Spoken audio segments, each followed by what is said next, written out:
ओम नमः शिवाय। शिव महापुराण रुद्र संहिता पार्वती खंड अध्याय 9।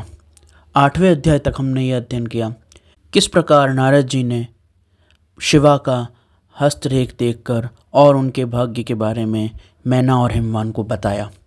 जब भगवान शिव के बारे में मैना और हिमवान को बताया गया तो हिमाचल इस बात की चिंता करने लगे कि पूरी तरह से विरक्त परमात्मा के ध्यान में रत एवं दिगंबर वेश वाले भगवान शिव जी, जिन्होंने माँ सती को पूर्व में ये वचन दिया था कि वह अन्य किसी स्त्री से विवाह नहीं करेंगे, वो पार्वती उमा को क्यों कर अपनाएंगे। इसका निराकरण करते हुए श्री नारद जी ने हिमाचल को उमा के पूर्व जन्म का संपूर्ण कथनांक बताकर हिमाचल को समझाया था कि उमा भगवती शिवा भवानी स्वयं ही हैं। आगे की कथा सुनाते हुए ब्रह्मा जी कहते हैं, नारद, तुम स्वर्गलोक को चले गए।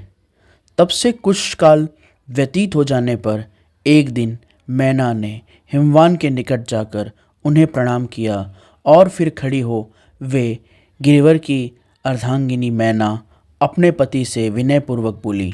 मैना ने कहा, प्राणनाथ, उस दिन नारद मुनि ने जो बात कही थी उसको स्त्री स्वभाव के कारण मैंने अच्छी तरह नहीं समझा। मेरी तो यह प्रार्थना है कि आप कन्या का विवाह किसी सुंदर वर्त के साथ कर दीजिए। वह विवाह सर्वथा अपूर्व सुख देने वाला होगा। गिरिजा का वर शुभ लक्षणों से संपन्न और कुलीन होना चाहिए।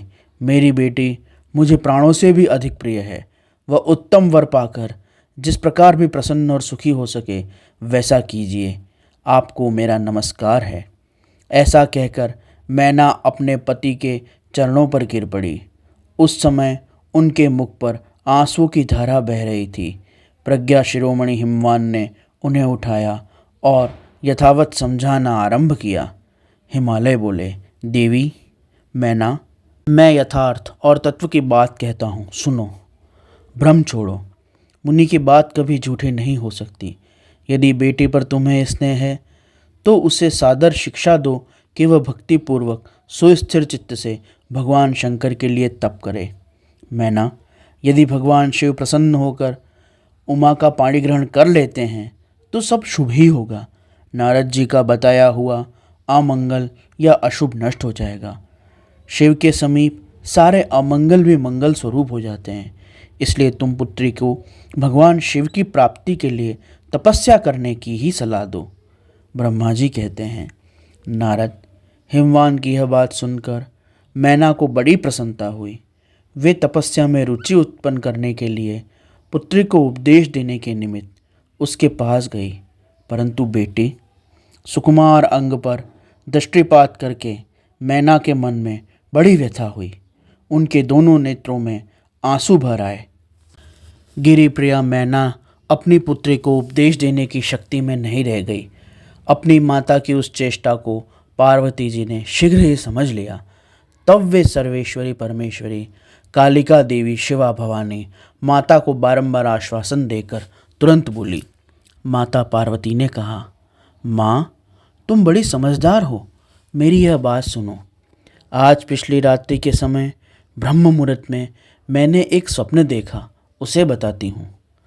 माता जी, स्वप्न में एक दयालु एवं तपस्वी ब्राह्मण ने मुझे शिव की प्रसन्नता के लिए उत्तम तपस्या करने का प्रसन्नतापूर्वक उपदेश दिया है। नारद, यह सुनकर मेनका ने शीघ्र अपने पति को बुलाया और पुत्री को देखते हुए संपूर्ण स्वप्न को कह सुनाया।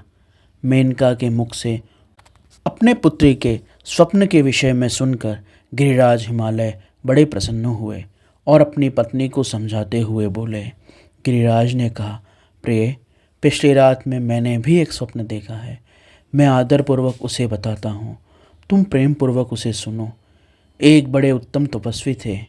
नारद जी ने वर के जैसे लक्षण बताए, उन्हीं लक्षणों से युक्त शरीर को उन्होंने धारण कर रखा था। वे बड़ी प्रसन्नता के साथ मेरे नगर के निकट तपस्या करने के लिए आए। उन्हें देखकर मुझे बड़ा हर्ष हुआ और मैं अपनी पुत्री को साथ लेकर उनके पास गया। उस समय मुझे ज्ञात हुआ कि नारद जी के बताए हुए वर भगवान शंभु ये ही हैं।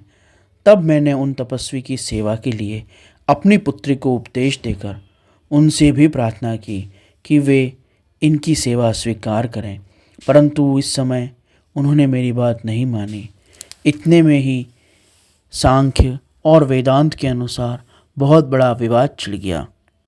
तदनंतर उनकी आज्ञा से मेरी बेटी वहीं रह गई और अपने हृदय में उन्हीं की कामना रखकर भक्तिपूर्वक उनकी सेवा करने लगी। सुमुखी, यही मेरा देखा हुआ स्वप्न है जिसे मैंने तुम्हें बता दिया। अतः प्रिय मैना, कुछ काल तक इस स्वप्न फल की परीक्षा और प्रतीक्षा करनी चाहिए। इस समय यह उचित जान पड़ता है। तुम निश्चित समझो, यही मेरा विचार है। ब्रह्मा जी कहते हैं, मुनीश्वर नारद, ऐसा कहकर गिरिराज हिमवान और मैना शुद्ध हृदय से उस स्वप्न के फल की परीक्षा एवं प्रतीक्षा करने लगे। देवर्षि नारद, शिवभक्त शिरोमणि, भगवान शंकर का यश परम पावन, मंगलकारी, भक्तिवर्धक और उत्तम है। तुम इसे आदरपूर्वक सुनो। दक्ष यज्ञ से अपने निवास स्थान कैलाश पर्वत पर आकर भगवान शिव प्रिया विरह से कातर हो गए और प्राणों से भी अधिक प्यारी सती देवी का हृदय से चिंतन करने लगे। अपने पार्षदों को बुलाकर सती के लिए शोक करते हुए उनके प्रेमवर्धक गुणों का अत्यंत प्रीतिपूर्वक वर्णन करने लगे। यह सब उन्होंने सांसारिक गति को दिखाने के लिए किया। फिर गृहस्थ आश्रम की सुंदर स्थिति तथा रीति नीति का परित्याग करके वे दिगंबर हो गए और सब लोकों में उन्मत्त की भांति भ्रमण करने लगे। लीला कुशल होने के कारण विरह की अवस्था का प्रदर्शन करने लगे।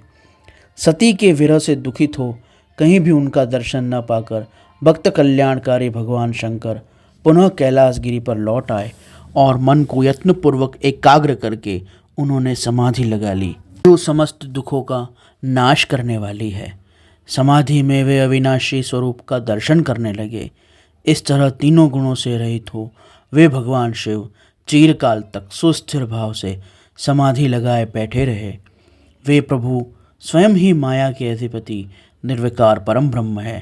तदनंतर जब असंख्य वर्ष व्यतीत हो गए तब उन्होंने समाधि छोड़ी। उसके तुरंत बाद जो चरित्र हुआ उसे मैं तुम्हें बताता हूँ। भगवान शिव के ललाट से उस समय श्रमजनित पसीने की एक बूंद पृथ्वी पर गिरी और तत्काल एक शिशु के रूप में परिणित हो गई। मुने, उस बालक की 4 भुजाएं थीं, शरीर की कांति लाल थी और आकार मनोहर था। दिव्य धुति से दीप्तमान वह शोभाशाली बालक अत्यंत दुस्सह तेज से संपन्न था। तथापि उस समय लोकाचार के परायण परमेश्वर शिव के आगे वह साधारण शिशु के भांति रोने लगा। यह देख पृथ्वी भगवान शंकर से भयमान उत्तम बुद्धि से विचार करने के पश्चात सुंदरी स्त्री का रूप धारण करके वहाँ प्रकट हो गई। उन्होंने उस सुंदर बालक को तुरंत उठाकर अपनी गोद में रख लिया और अपने ऊपर प्रकट होने वाले दूध को ही स्तन्य रूप में उसे पिलाने लगी। उन्होंने स्नेह से उसका मुंह चूमा और अपना ही बालक मानकर हंसकर उसे खिलाने लगी। परमेश्वर शिव का हित साधन करने वाली पृथ्वी देवी सच्चे भाव से स्वयं उसकी माता बन गई। संसार की सृष्टि करने वाले परम कौतुकी एवं विद्वान अंतर्यामी भगवान शिव यह सब चरित्र देखकर हंस पड़े और पृथ्वी को पहचान कर उनसे बोले, धरणी, तुम धन्य हो। मेरे इस पुत्र का प्रेम पूर्वक पालन करो। यह श्रेष्ठ शिशु मुझ महातेजस्वी शिव के श्रम जल से उत्पन्न हुआ है और तुम्हारे ही ऊपर उत्पन्न हुआ है। हे वसुधे, यह प्रियकारी बालक यद्यपि मेरे श्रम जल से प्रकट हुआ है तथापि तुम्हारे नाम से ही पुत्र के रूप में इसकी ख्याति होगी। यह सदा त्रिविध तापों से रहित होगा, अत्यंत गुणवान और भूमि देने वाला होगा। यह मुझे भी सुख प्रदान करेगा। तुम इसे अपनी रुचि के अनुसार ग्रहण करो।